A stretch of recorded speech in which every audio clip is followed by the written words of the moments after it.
Hi friends, இன்றைக்கி நம்ம என்ன பார்க்க போகிறோம் அப்படின்னா சமையலில் பட்டாணி கிரேவி எப்படி செய்யலாங்கிறத நம்ம பார்க்க போகிறோம். இந்த பட்டாணி கிரேவி செய்கிறதுக்கு தேவையானது 3 பெரிய வெங்காயம், ஒரு மீடியம் சைஸு தக்காளி, 2 பச்சை மிளகாய், அரை ஸ்பூன் மஞ்சள் தூள், அரை ஸ்பூன் கரம் மசாலா, 1 ஸ்பூன் மிளகாய்த்தூள், அரை ஸ்பூன் தனியாத்தூள், தேவையான அளவு உப்பு, 1 ஸ்பூனு இஞ்சி பூண்டு விழுது.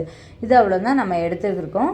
இப்போ இதில் நம்ம 1/4 கிலோ பட்டாணி நம்ம எடுத்துருக்குறோம். இந்த பட்டாணியை இப்போ மொத்தம் 5 மணி நேரம் ஊற வைக்கணும். இப்போ நம்ம ஈவினிங் நீங்கள் செய்கிறீங்க அப்படின்னா மார்னிங் என்ன பண்ணால் ஒரு 10 o'clock போல் ஊற வச்சுக்கலாம்.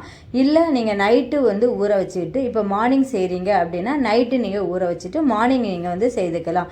இப்போ நான் ஒரு குக்கர் தான் எடுத்துருக்கிறேன். குக்கரில் தான் நான் பண்ண போகிறேன்.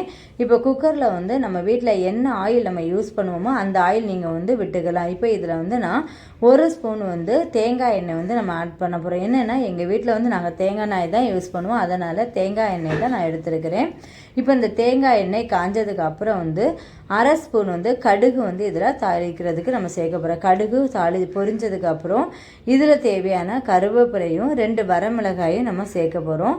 சேர்த்ததுக்கு அப்புறம் இதுவும் பொரிஞ்சதுக்கு அப்புறம் நம்ம கட் பண்ணி வச்சுருந்த பெரிய வெங்காயம், பச்சை மிளகாய், தக்காளி 3யுமே சின்ன சின்னதாக நம்ம கட் பண்ணணும். கட் பண்ணி வச்சுருக்கிற வெங்காயத்தையும் தக்காளி, பச்சை மிளகாய் எல்லாம் நம்ம சேர்க்க போகிறோம். சேர்த்து நல்லா வதக்கணும். ஒரு 5 நிமிஷம் நம்ம வதக்கணும். வதக்கினதுக்கு அப்புறம் இப்போ இஞ்சி பூண்டு விழுதையும் நம்ம இதில் நம்ம சேர்த்துக்கணும். நான் இதில் இந்த கரண்டியில் வச்சு நான் சேர்த்துட்டேன். இப்போ இஞ்சி பூண்டு விழுதும் நம்ம சேர்த்ததுக்கு அப்புறம் இதுக்கு தேவையான அளவு தண்ணி சேர்க்கணும். இப்போ தண்ணி சேர்க்குறதுக்கு முன்னாடி நம்ம ஊற வச்சுருக்கோம்ல பட்டாணி, இந்த பட்டாணியை நம்ம இதில் சேர்க்க போகிறோம். இந்த பட்டாணியை சேர்த்ததுக்கு அப்புறம் தான் தண்ணி நம்ம சேர்க்க போகிறோம். இப்போ பட்டாணியை சேர்த்து இதுக்கு எவ்வளவு தண்ணி தேவைப்படுங்கிறத நம்ம கிளறி விட்டு பார்த்தோன்னா நமக்கு தெரிஞ்சிடும். ஒரு வாட்டி என்னென்னா எல்லா இடமும் மிக்ஸ் பண்ணி விடணும். மிக்ஸ் பண்ணி விட்டுட்டு இதுக்கு தேவையான அளவு தண்ணி நம்ம சேர்க்க போகிறோம். இப்போ நான் 1/4 கிலோ எடுத்த பட்டாணிக்கு நான் 3/4 லிட்டர் தண்ணி இதில் சேர்த்துக்கிறேன். 3/4 லிட்டர் தண்ணி சேர்த்ததுக்கு அப்புறம் நம்ம கொஞ்சம் இந்த குக்கரில் விட்டு நம்ம பார்க்கணும் கரண்டியை வச்சு. இப்போ இதுக்கு தண்ணி தேவை போதுமா, இப்போ வெந்து வரதுக்கு போதுமா அப்படின்னு சொல்லி நம்ம பார்த்துடணும். போதும் அப்படின்னா நம்ம குக்கரை மூடி வச்சு வெயிட்டை போட்டுட்டு ஒரு 5 விசில் வரது வரைக்கும் நம்ம அப்படியே நம்ம விட்டுடலாம். இப்போ இது வெந்துடுச்சு. நம்ம வெயிட்டை நம்ம எடுத்துக்கலாம். இனி வெந்துச்சான்னு பார்க்குறதுக்காக ஒரு கடலையை எடுத்து நம்ம என்னென்னா மசிச்சு நம்ம பார்த்துக்கலாம். மசிச்சு பார்த்தோன்னா அது மசிஞ்சிச்சு அப்படின்னா வெந்துடுச்சுன்னு அர்த்தம். இனி நம்ம என்ன பண்ணால் அந்த கரண்டியை வச்சு கொஞ்சம் மசிச்சுக்கலாம். மசிச்சதுக்கப்புறம் இது தேவையான மஞ்சள் தூள் போடுறோம். எடுத்து வச்ச கரம் மசாலா, அரை ஸ்பூன் கரம் மசாலே போடுறோம். தேவையான அளவு உப்பையும் நம்ம சேர்க்குறோம். இந்த 3 பொருளையும் போட்டு நம்ம என்ன பண்ணோம்னா ஃபஸ்ட் நல்லா கிளறி விடணும்.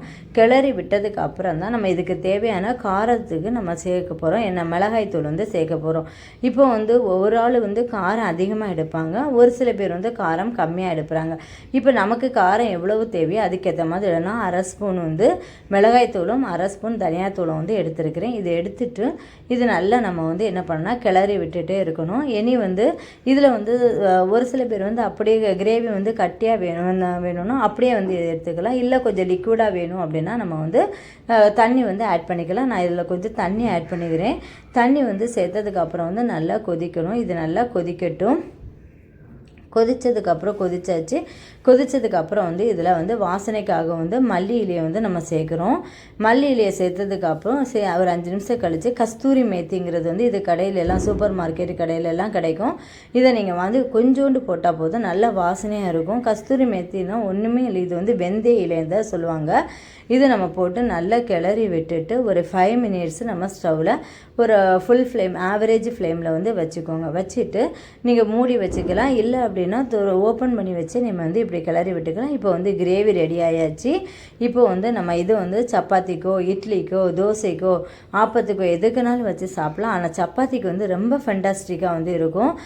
நான் இன்றைக்கி சப்பாத்திக்கு தான் இதை எடுத்துருக்கிறேன். ரொம்ப நல்லா இருந்தது. நீங்கள் வீட்டில் செஞ்சு பார்த்துட்டு நீங்கள் எனக்கு கமெண்ட்ஸில் சொல்லுங்கள். இந்த வீடியோ பிடிச்சிருந்தனா லைக் பண்ணுங்கள், ஷேர் பண்ணுங்கள், பக்கத்தில் இருக்க பெல் ஐக்கானை கிளிக் பண்ணுங்கள். மறக்காமல் சப்ஸ்கிரைப் பண்ணுங்கள். உங்கள் ஃப்ரெண்ட்ஸுகளுக்கும் ஷேர் பண்ணுங்கள். இது உங்களுடைய கமெண்ட்ஸை வீட்டில் செஞ்சு பார்த்துட்டு உங்களுடைய கமெண்ட்ஸை எனக்கு ஷேர் பண்ணுங்கள். ஓகே, பாய், தேங்க்யூ.